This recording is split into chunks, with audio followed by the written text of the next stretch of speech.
Gavin Newsom and Karen Bass have already proven their incompetence and poor leadership during the Los Angeles wildfires. Now, as we experience rampant lawlessness and civil unrest, it's never been more clear they're unable to respond effectively and responsibly during calamity. Whether it's sheer incompetence or outright malevolence, the reality is stark. California's in a state of turmoil, and I ask my fellow Angelenos, why are Gavin Newsom and Karen Bass still in office? How much more of their destructive decision-making masquerading as leadership are we going to tolerate? It's time to take back our community and our state and put the power and the privilege in the hands of competent leaders whose goals are to protect us and the way of life this nation was founded upon and promises to offer. That's all.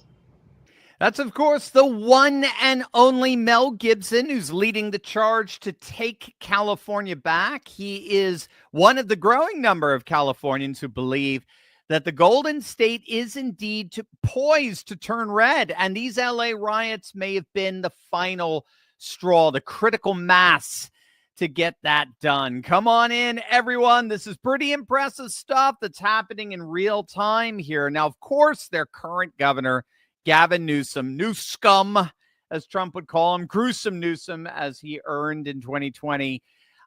He has been busy digging his own political grave. He gave what many believe to be a very lackluster speech last week. We did a whole video on it. It was just fraught with technical difficulties, where he did everything he possibly could to deflect blame for these violent riots in LA onto President Trump. The problem for gruesome Newsom, as we've repeatedly pointed out, is that no one is buying it. No one, this is stuff that just exists in their own echo chamber on the left. No one is buying it. The polls are overwhelmingly on the side of President Trump, and they have been over the last 10 days. Just check out our latest videos on this. Insider Advantage is actually giving Trump a plus 20 in his decision to send in the troops. He's enjoying near supermajority support on that. Rasmussen is showing Trump with some of his highest approval ratings since taking office in the mid-50s. He never, ever, at any point, polled this high in his first term with Trump 1.0. So Gavin is clearly not reading the room here. I love this from the Babylon Bee, by the way. This is a great commentary on who he is as governor. Newsom says it's his duty to represent the illegal immigrants who elected him. Yeah, that pretty much sums it up. I mean, that pretty much sums up every single blue state governor at this point, as we saw in those congressional hearings last week, if you remember, where those sanctuary state governors were absolutely torched by the Republicans, and rightly so. Now, that said, what Newsom was also overlooking in his flop of a speech is just how unpopular he is in his very own home state. Again, we talked about this last week, but not only was Gavin Newsom subject to a recall vote, that was an embarrassment in of itself. He was one of the few governors to experience that shame. But California has actually shifted 10 points to the right since that recall vote. California shifted 10 points to the right, frankly, since November. California shifted 10 points to the right in November. Remember, Trump flipped a number of counties back in November. He flipped San Bernardino, Orange County, he flipped Fresno, literally a half dozen counties that were all blue in 2020. They're now red. So not a single county in California flipped the other way from red to blue. Not one. And not only that, but Californians completely rebuffed Newsom by voting overwhelmingly for Prop 36. So this was a proposition that restored very tough, very harsh penalties for criminals, particularly those involving drugs and theft. Newsom ran against it. Newsom publicly opposed it. And what did Californians do? They voted for it with 70% of the vote. They basically told Newsom to shove it. It was a total repudiation of his soft on crime governance. And the very real trend of California moving to the right is showing up in voter registration stats now, While Democrats gained 197,000 voter registrations in California over the last few years, during that same time period, the Republicans gained just shy of 500,000, 442,000. And that's on top of this amazing voter ID initiative that's taking the Golden State by storm. Have you heard about that? We've talked about that. This is awesome. We're seeing a massive coalition forming called Californians for Voter ID. And they've just announced that they have enough signatures. They're going to be able to push a ballot initiative for the 2026 election that would require voter ID for all voters for all subsequent elections. Now, this is huge because voter ID is actually very, very popular in California. Recent Public Opinion Strategies poll found that 68% of California voters, almost identical to the ones that voted for Prop 36, 68% of California voters support voter ID, including 52% of Democrats, 70% of independents, and 93% of Republicans. Again, voter ID in many respects is a pre-political issue. In other words, your partisan affiliation is not determinative of where you stand on voter ID. It's an issue supported by a supermajority of voters across parties. And so the Democrats are caught once again in this losing position of trying to politicize a pre-political issue, right? You all know that California Democrat politicians are dead set against voter ID, but that opposition is guaranteed to lose every single time it meets with the will of the people in a ballot initiative. So all of these trends are suggesting that California really is in play. California can indeed flip red. Scott Adams, who's usually ahead of the curve on things, he noted this back in January, that California is seriously turning red, both literally and figuratively, because of the clear damage that California Democrats have done to the state. So more and more people like Scott are openly saying that a good, solid Republican candidate can get this done. They can do a repeat of what Arnold was able to do before he turned into a 6'2" version of Greta Thunberg while in office. One of the most bizarre political transformations I think we've ever seen. But another ingredient here in flipping California red are these riots. So we've got studies that corroborate the rather obvious, but riots red pill. Riots turn voters to the right. That was corroborated by a recent historical study from Princeton that found that counties closest in regional proximity to the locations for riots consistently turn to the right in their next election. So this is a pattern that goes all the way back into the 1960s. So if riots red pill, the Democrats are completely misreading the room in doubling down on their solidarity with the rioters. Now, if this flip is going to happen, what's key in this transformation will be California Republicans tapping into the secret ingredient to the Trump coalition, and that is, of course, the working class, the mass defection of the working class from the Democrats to the new Trumpian GOP. If California Republicans can be as successful in flipping both white and non-white working class voters as Pennsylvania and New Jersey voter registration efforts have been, and frankly, Republican voter registration efforts across the country, where Republicans are outnumbering Democrats by over 1 million registrations as we speak. If Californians can tap into that momentum, all bets are off. And what's so fascinating here is that guess who are the number one supporters of Trump's mass deportation efforts? Can you say the working class? Here's Batya Ungar-Sargon bringing the heat at a recent CNN panel.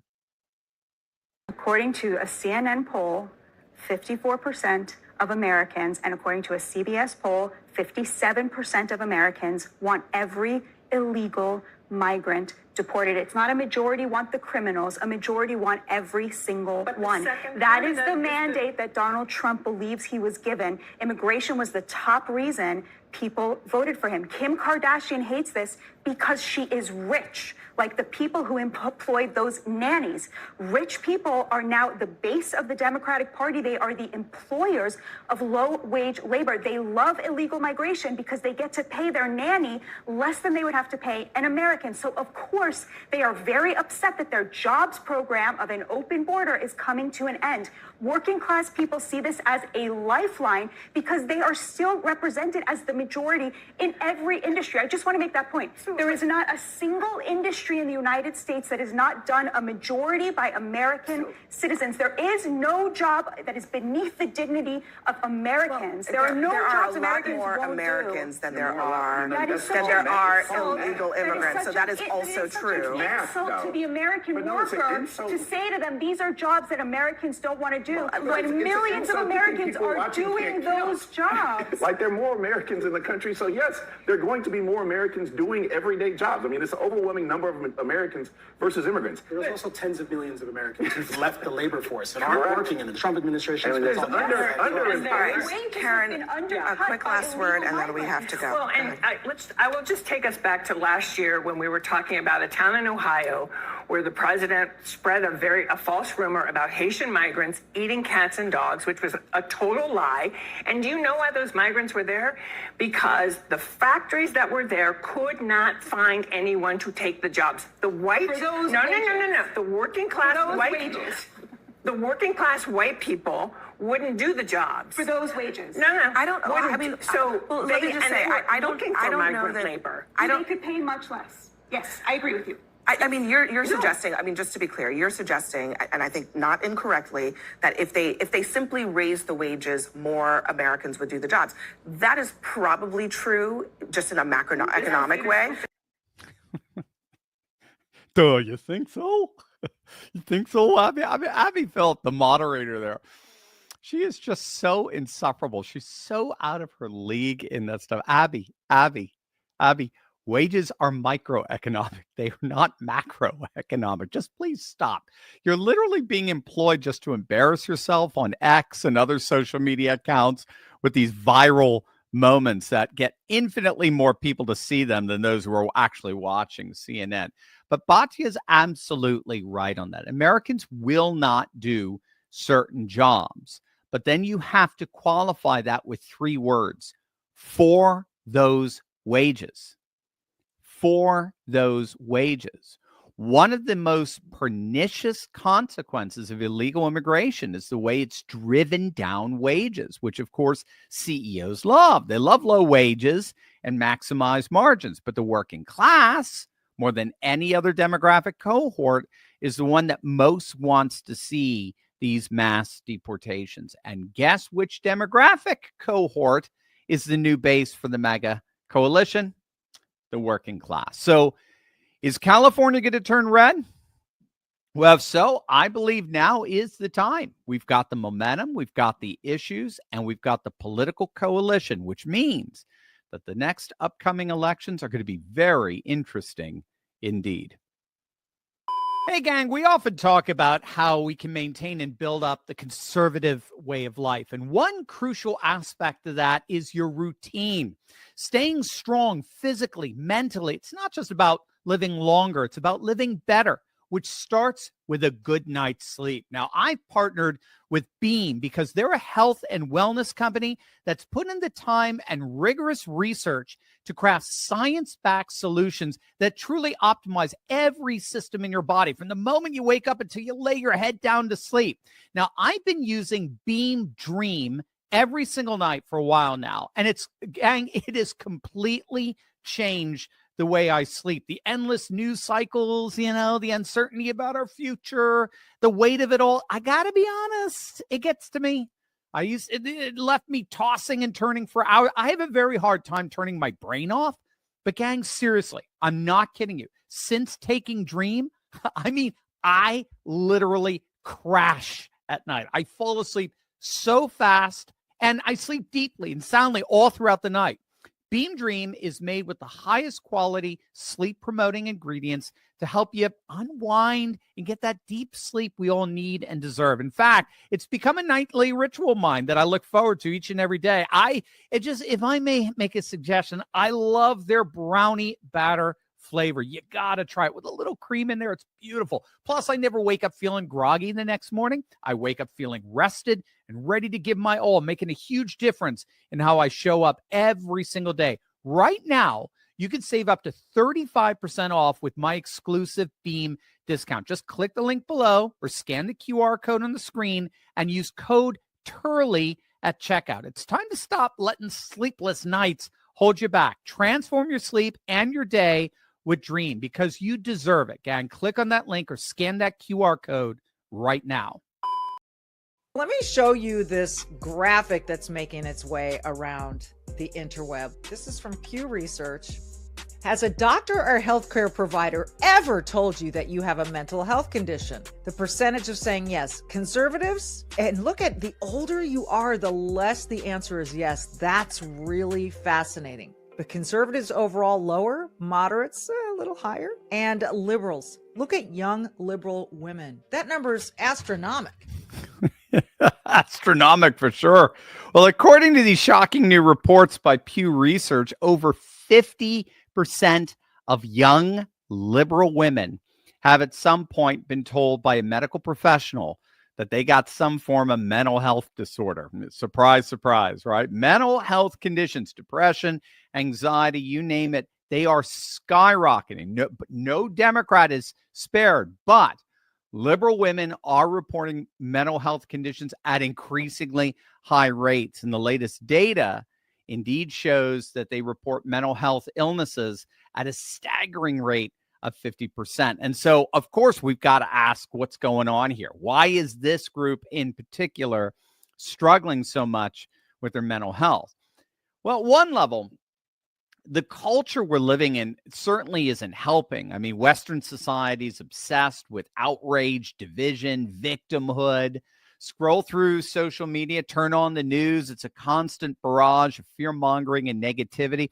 I mean, for years, certain ideologies have pushed narratives that amplify personal grievances, or they tell people they're oppressed at every turn, and they encourage a mindset of helplessness and victimhood. Obviously, that's not empowerment.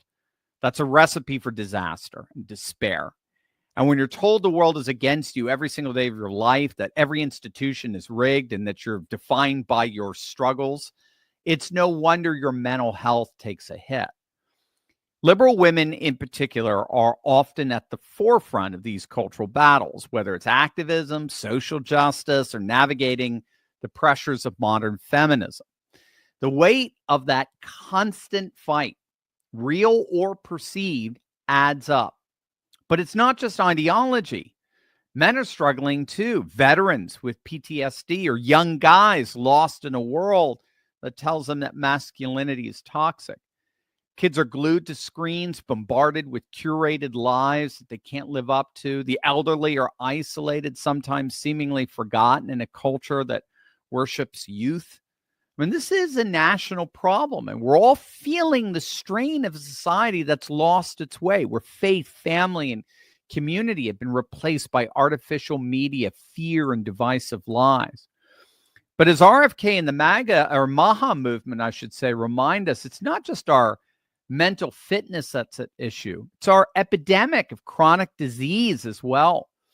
Obesity rates are through the roof. Over 40% of Americans are obese. Diabetes, heart disease, chronic illnesses, they're all climbing. And what's at the core of this is that people are not taking care of themselves. Simple, right? I mean, Americans eat processed junk. We sit all day. We stare at screens instead of living real lives. And perhaps the easiest and most accessible health factor that so often gets overlooked in all of this is our sleep. I mean, sleep is the cornerstone of a healthy mind and body, and we're frankly terrible at it. The average American gets less than 7 hours of sleep a night, well below what we need to function. Studies show that poor sleep is directly linked to depression, anxiety, cognitive decline. When you don't sleep, your brain can't process emotions properly. You're more irritable, you're more stressed, less able to cope. I mean, have you ever noticed how a bad night's sleep just makes everything feel worse the next day? Now, imagine that on a national scale. We're a sleep-deprived country, and it's one of the many things leading to this mental and physical health crisis. Why are we so bad at sleep? Well, for one, our culture glorifies hustle, right? We're told to grind, to burn the candle at both ends, but it's wrecking our health. Add to that the blue light from our phones, the stress of modern life, and the fact that we're over-caffeinated and overstimulated. We're not giving our bodies or minds a chance to recover. And when you pair that with a poor diet, lack of exercise, and a culture that's constantly telling us we're not enough, I mean, you just get this perfect storm for mental health crises. So what do we do about it? Well, joining me today is Jeff Van Heerden, president of Sambrosa, who focuses on quality of life and sleep. And he's here to shed some profound light on this critical issue. Jeff, welcome back. Great to see you again, my friend. Great to see you, and it's great to be here. Well, Jeff, it's awesome always to have you. So look, the Pew Research data, I don't know if you were able to hear it, showing over 50% of young liberal women, right, reporting mental health diagnoses. It's pretty shocking. That is not healthy. That is not good. Hopefully they are shrinking as a cohort, but nevertheless, from your perspective, I mean, what is driving this trend specifically among this demographic of liberal women? Well, there's no really big surprise there, especially because if you take the conservative base to the liberal base, and what they drill into people is separation. You see it in families all the time. They're pulling religion out and putting worldly concepts into their head and comparing each and every one. If it's not comparing you to your brother, your sister, your wife, your husband, or the next door neighbor, what they have, that creates anxiety, creates depression, because it's always trying to get to the next level. And when you strip religion out of a culture, there's no good place to go. And that's my core thought of where everything starts. And from there, it creates a whole snowball effect. And of course, that starts with a good night's sleep. And because they have all this other issues on the board, it keeps adding up, which then just creates everything a bigger problem and then explodes at the end of the day. And that's where you get your health crisis, never mind your mental crisis.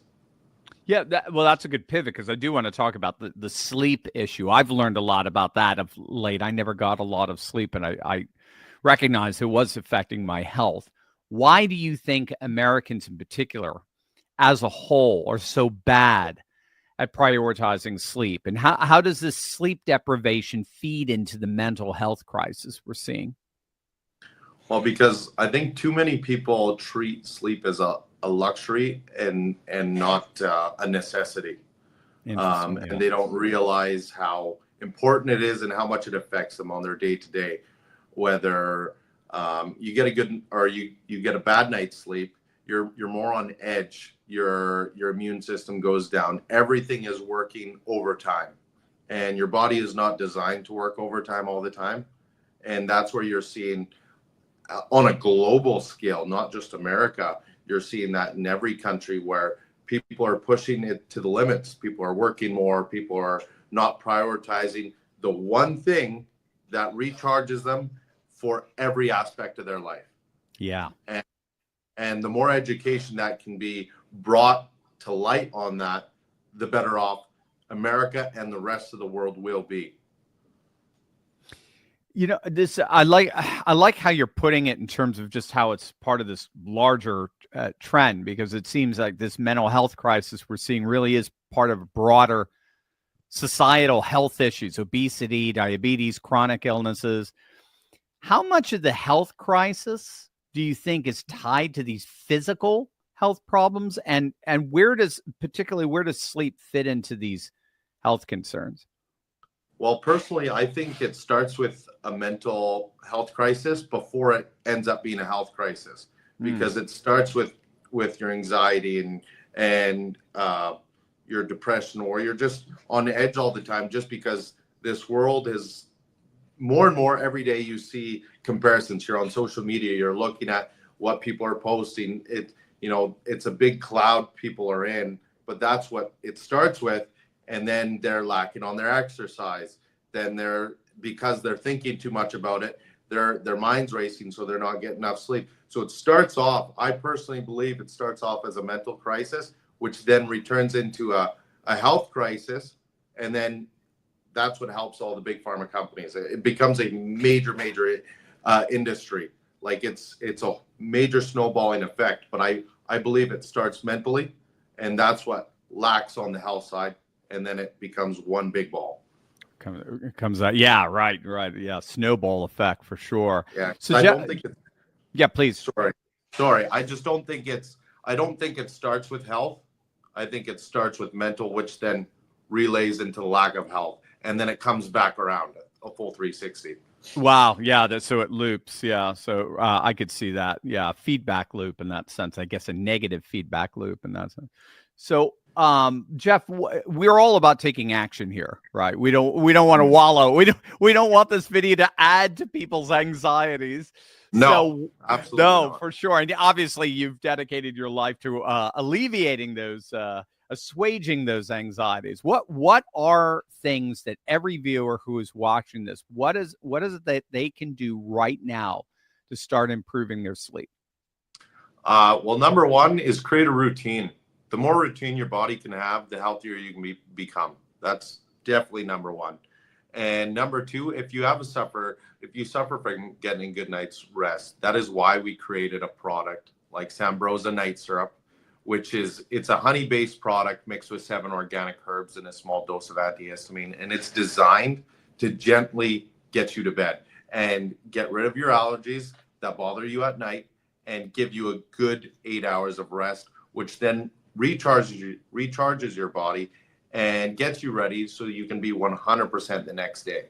But it's all about routine at the end of the day. If you're going to bed at 1 a.m. or if you're going to bed at 7 a.m. and it's all over the place, well, your body's not going to like that. Right. You should think about your sleep as a relationship and stay consistent. I like that. Routine and relationship. I like that a lot. Well, what I love about you guys, what I love about Sambrosa is I have both problems. I have sleeping issues. I have a hard time turning my brain off, and I got allergies, man. I got them big time.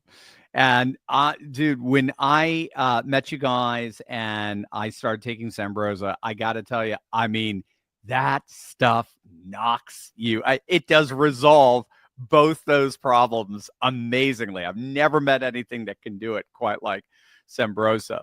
Can you explain to everyone who has not tried it before? And of course, we'll have links down below. And I could not recommend a product more, especially if you're wrestling with, but I mean, if it's just your sleep issues, it takes care of that. That's for sure. But if you also have allergies as well, you get a double whammy there. But can you explain how Sambrosa works to improve sleep quality each night and just revolutionize our health?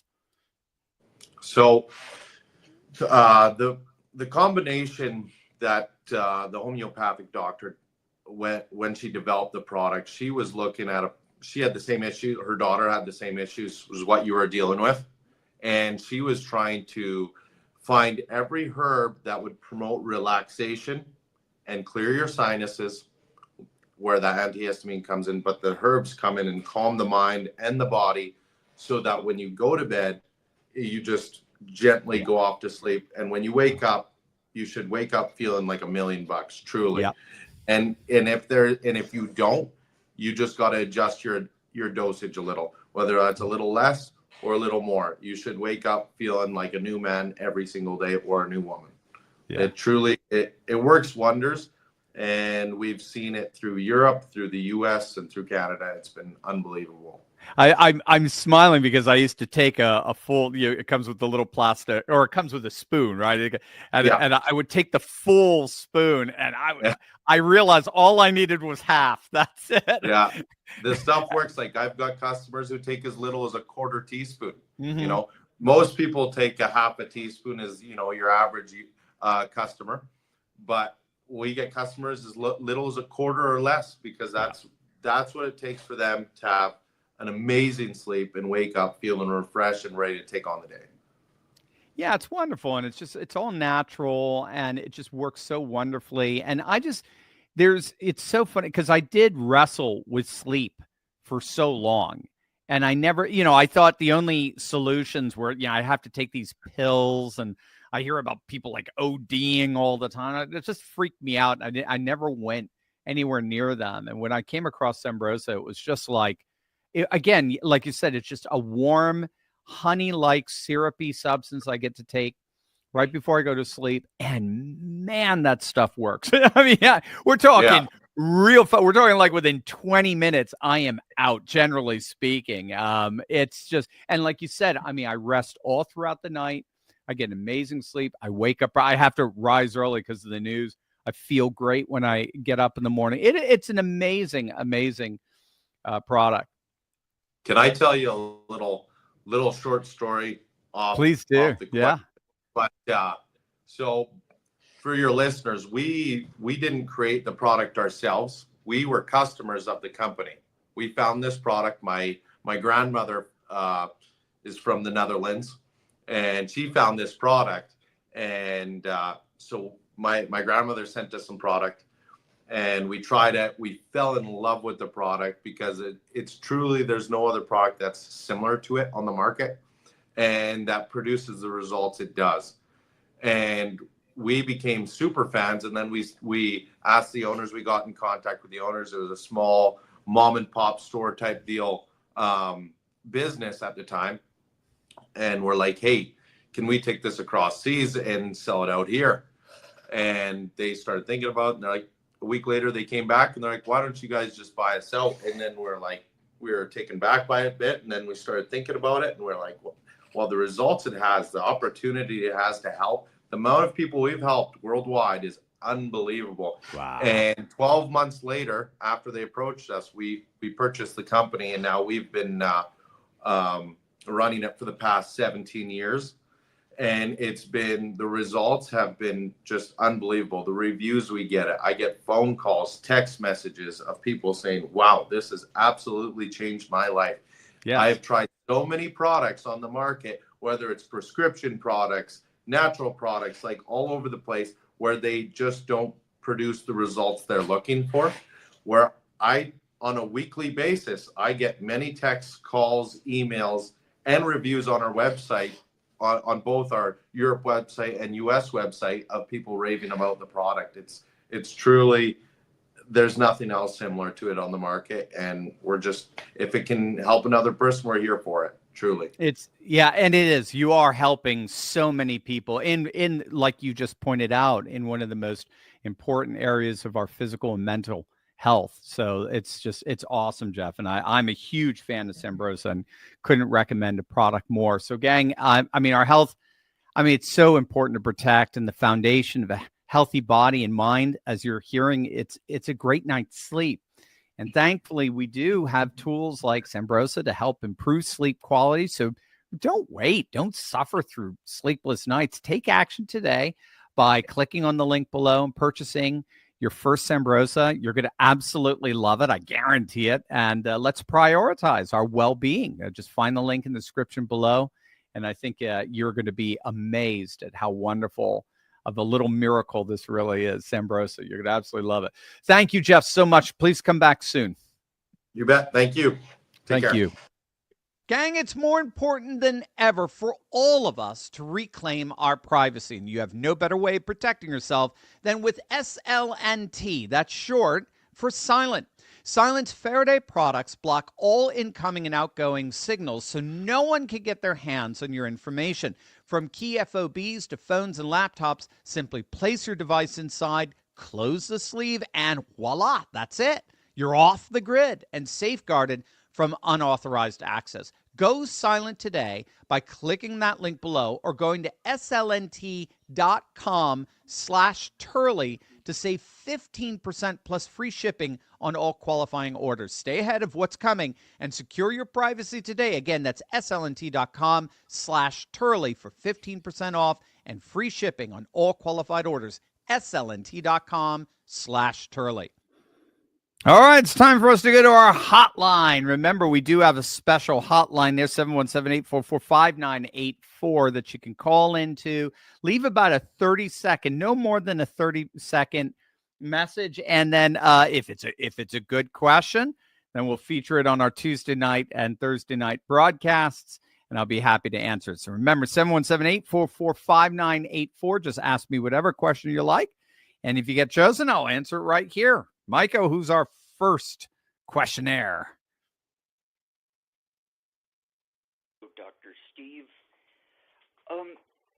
liberals claim that these Pride Months are about expression, but we both know they're lying. There's a more insidious purpose behind that. So, what do you and your colleagues think it's really about? And, by the way, good luck with this new golden age. And, lastly, please try to get more people to support the parallel economy. God will thank you for it, for sure. Great. Thank you so much for that. So Pride Month, it goes back to this thing called the Stonewall Uprising back in June 1969. The Stonewall riots. They were at the Stonewall Inn, which was a gay nightclub in Greenwich Village in New York. And I guess there were protests that came out because of a police raid there. And Bill Clinton, I forget, it was back in 99 or so, ended up signing into law this notion of June being Gay Pride Month. And so that's basically how it got its place on the map. Yeah, what it ultimately goes back to is this notion of wokeness, or what's technically known as cultural socialism. And there's two related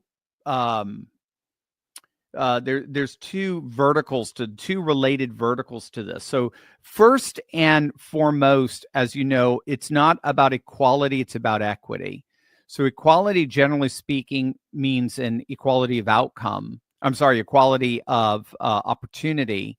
Whereas equity is generally seen as an equality of outcome. Everybody has to come out the same. Everybody has to, it's not just having the same opportunity, it's having the same representation in everything.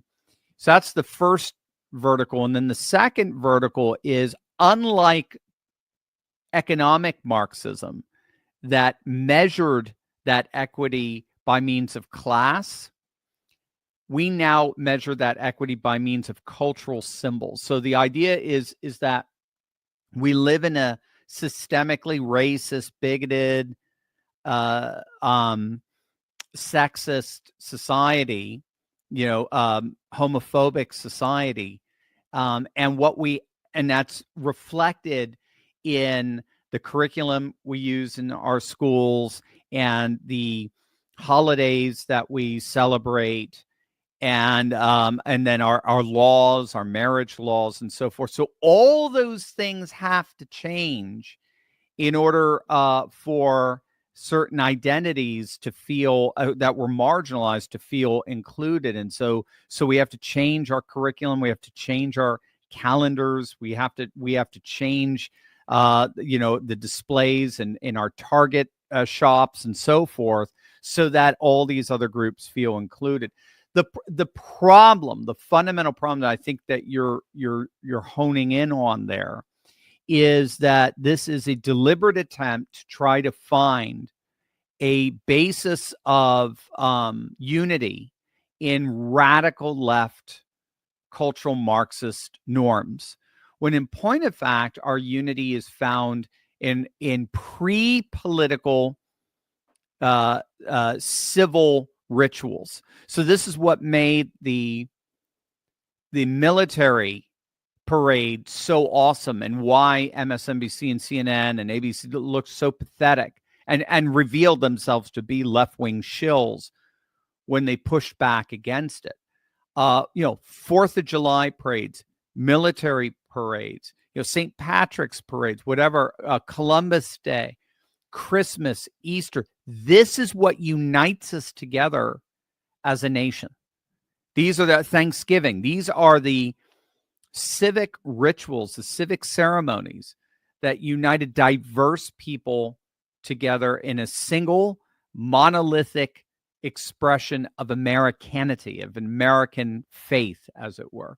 And what they want to do is they want to destroy all that because they see that as racist, bigoted, nationalist, populist, traditional. So they want to destroy all that and replace it with these sort of, cultural Marxist celebrations that half the nation, if not 80%, 90% of the nation wants nothing to do with. So all it ends up doing is creating a balkanized country where we end up resenting each other. And then the left, the political left, comes and says, therefore you need us because it's a divide and conquering scenario. You need us precisely because if it's without us, I've actually had people tell me this, we don't have Democrats in power, then racists take over, bigots take over, homophobes take over. So they've used these wedge issues as a foundation for their own political power. And it's just not working, and it's falling apart. And everyone is mocking and laughing at them at this point. Dr. Steve, just want to put out that as a member of the military, talking to some of the people at work about this, we're just flabbergasted by the response that Trump just hasn't gone 100% yet. Everyone's for stopping these illegal immigrants, whatnot. Do you think that Trump will call the Insurrection Act within the next few days? Thank you for your time. Great question. Yeah, I've been asked about that. I've been thinking about that. I do think he's holding the insurrection card as a trump card as part of the escalation ladder. So he's seeing what he can do right now with federalizing the National Guard. That's huge. First president in 30 years to do that, I believe, right? Since Clinton, did Clinton or George Herbert Walker Bush during the 92 LA riots, the Rodney King LA riots. He's the first one in decades to nationalize the National Guard, federalize the National Guard. So that's number one. And he's even with Pete Hegseth, he's sending in several hundred Marines.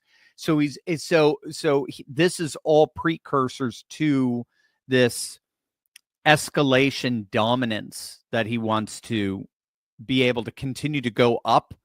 And I think if you just went fully into the Insurrection Act, that there's not much farther you can go. I guess you can go completely martial law.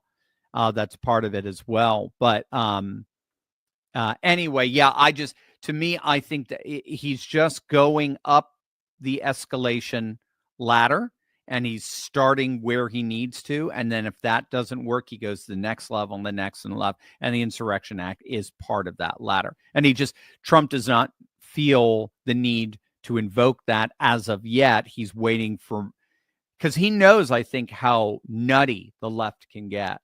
And he is waiting for it to reach certain levels before he invokes it. He just feels that federalizing the National Guard and bringing in some Marines is enough with the ICE raids, as you notice, that a 4X, 5X, 6X in blue states since the riots began. So it's pretty impressive stuff. And now we're getting notes. He's come out and saying it pretty explicitly. We're now getting data that's finding clearly that illegal migrants were voting in blue states, have been voting in blue states. They're represented, of course, in the census. And if we focus our efforts over the next year or two to get rid of and basically devolve the illegal migrant population from blue states, they'll have no electoral political power after that. And I think he just feels like we're okay with the ICE raids and with the federalization of the National Guard. Hi, Dr. Steve Turley. I'm from Colorado, from Greeley, Colorado, and I've been watching your channel for 4 years now, and I have a question about the feud between Donald Trump and Elon Musk. Do you think that what is going to happen between Donald Trump and Elon Musk once this whole thing settles down? Could this hurt the MAGA movement in any way, or could one of these people, like, could Elon Musk destroy his reputation because of it, or could something else that I'm unaware of happen? Yeah, I'm going to try not to make it too long, but I would just like to say thanks for the videos, and I guess we'll see where this message goes. So thank you and goodbye. Well, you got it, man. You are being heard by hundreds of thousands now. That's for sure. Great question. Very timely, of course. So I don't know if you've seen, but Trump and Elon have they basically kissed and made up. Elon, of course, was very contrite and said he apologized for being over the top and accusing him of being in the Epstein files and so forth. And then Trump responded amicably. And then they were seen together, rubbing shoulder to shoulder. So it looks like we're done. I did think it was a significant. I did several videos on. I did think it was a significant rupture for the MAGA movement in a couple of ways. The MAGA movement, at least in part, is a tech trad alliance. So it is Silicon Valley types aligning themselves with social conservatives, as they both recognize the woke Democrats are a threat to civilization. So they do have a tremendous amount in common, but they also split. There are some key differences, and we saw that with the H-1B visa debate early on, where Elon was saying, he's 100% H-1B visa. Vivek came out and said, yeah, you Americans are lazy. Let's be honest. You celebrate the prom queen. You don't celebrate the physics major like we do in India, and I mean, again, that may be true. It may be some hard truth, but I don't know if Vivek was the one to say it. He ended up leaving Doge literally about 7 days after he had that tweet. So it was very clear. It was very, and then of course Steve Bannon, that raised Steve Bannon's ire, talking about how H-1B visas, are just basically serfdom made legal in our country. So they're going to be a lot more prone to being pro-immigration. They're a lot more prone to sort of this transhumanism, cyborg kind of android sort of stuff where humans become machines. But that said, they are radically pro-civilization, as are the social conservatives.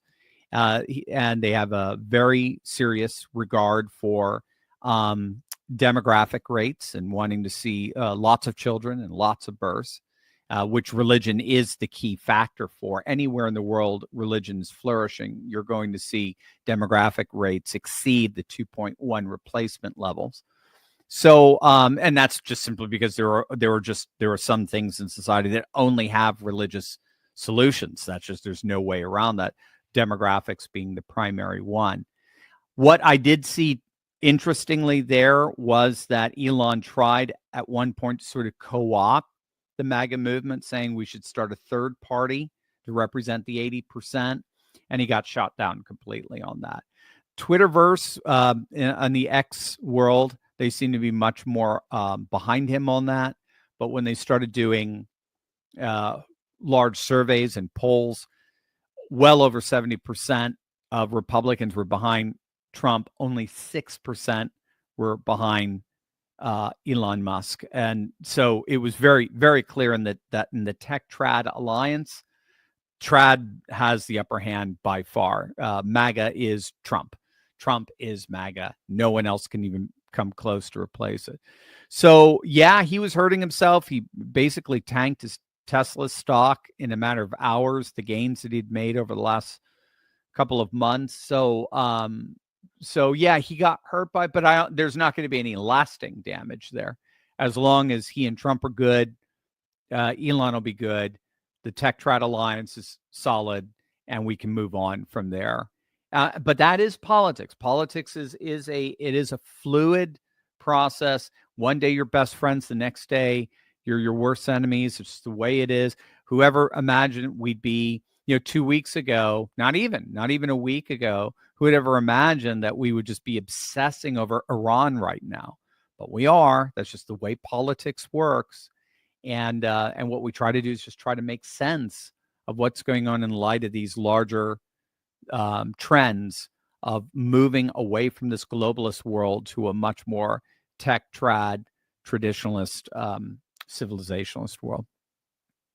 All right, guys, with that, I hope you enjoyed the show this evening, and I will see you tomorrow for some bright and early new news, current event, culture, politics analysis as a new conservative age rises. Love you all. God bless.